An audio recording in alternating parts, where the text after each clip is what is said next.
about unity in the Muslim Ummah. I'm referring it to on a wider and global scale. Before that, I'd like to mention that... Excuse me, sir. Can you just move a little further from the mic? Yes, that's good. I would like to mention, for more than 1,000 years, the Muslim Ummah were united under one nation and one leadership. One nation is the Daulah Islamiyah until 1924. 1924 was the time, was the year when the last Muslim Ummah came down. That was the Daulah Osmaniyah. After 1924, the Muslim community separated and divided into more than 40 small and weak countries with under more than 40 leaders. So my question is it time for the Muslim community now to work towards building one nation? For example, from Morocco to Indonesia, under one leadership to get the real unity. Brother, there was a question that the Khilafah, the last Khilafah, we had a Khilafah Islam, Osmani in Turkey, which was by the enemies of Islam. They got together and they had it abolished, and there were protests throughout the Muslim Ummah in 1924. And you forgot to mention there was a pact.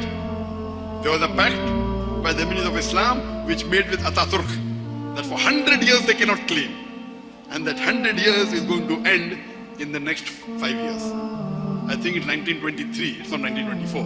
So 2023 or 2024, after 5 years, this pact between the enemies of Islam and Ataturk of Turkey is going to end. And we have one bold Muslim leader, the Erdogan, who's fighting with the odds. And Alhamdulillah, we pray to Allah that may Allah support him. And the full world is against him. They tried a coup to remove him. Allah helped him, Alhamdulillah. And he's fighting against the Western world, being in Europe, that there is any change from the prime ministership to presidentialship, and he won that. And we leave it in the hands of Allah subhanahu wa ta'ala. We pray for him. Inshallah, if the Muslim is again united in one banner. But the problem is, most of the Muslim countries would not want to be under one banner. The problem is the Muslim. If all the Muslims today, 2 billion Muslims unite under one, they will start thinking, if he becomes leader, where will my seat go? So I don't think so.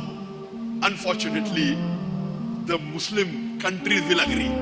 But if they agree on a common, you can come and discuss common, not that anyone wants to take away your power. Even if they take away your power and give you Jannah in return, that's a very good bargain. But the problem is, how many Muslim politicians in the world, they care for Jannah? How many? I don't know. Maybe you can count on your fingertips. Very few. So we pray to Allah subhanahu wa ta'ala that the enemies of Islam are joining together. And many of our Muslims are helping the enemies to attack the Muslims. What more do you want? What can you do?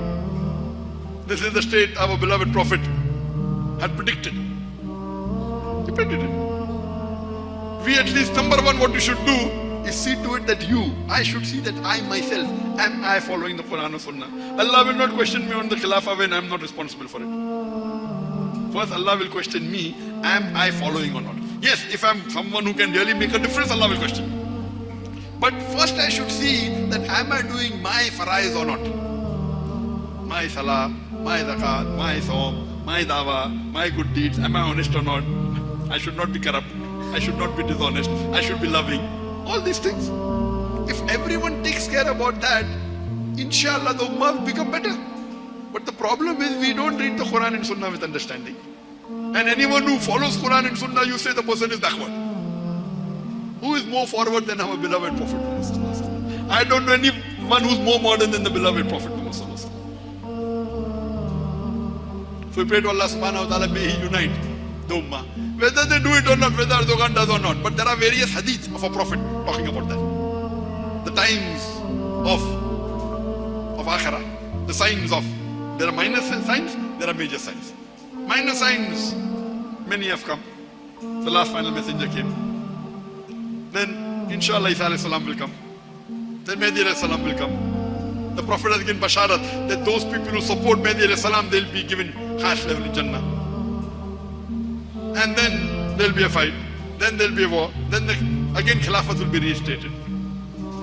Inshallah it will. Whether we live or not, we don't know. It will come. What we should do presently is we should see to it that we do our duty, what Allah and His Rasul have told us. That is number one. Your personal. Then your society. Then the higher level. And inshallah, as long as we stick to Quran and Sunnah, we keep on following it, we keep on propagating it. Inshallah, Allah doesn't require you and me or any politician to make his deen prevail. Allah doesn't require Erdogan or anyone. Allah doesn't require Zakir to make his deen prevail. I mean the rubbish that we are. Allah is going to make his deen prevail, and it will happen. The Quran has said that. We only pray to Allah that may He make us instrumental so that we get Jannah easily. Hope that answers the question.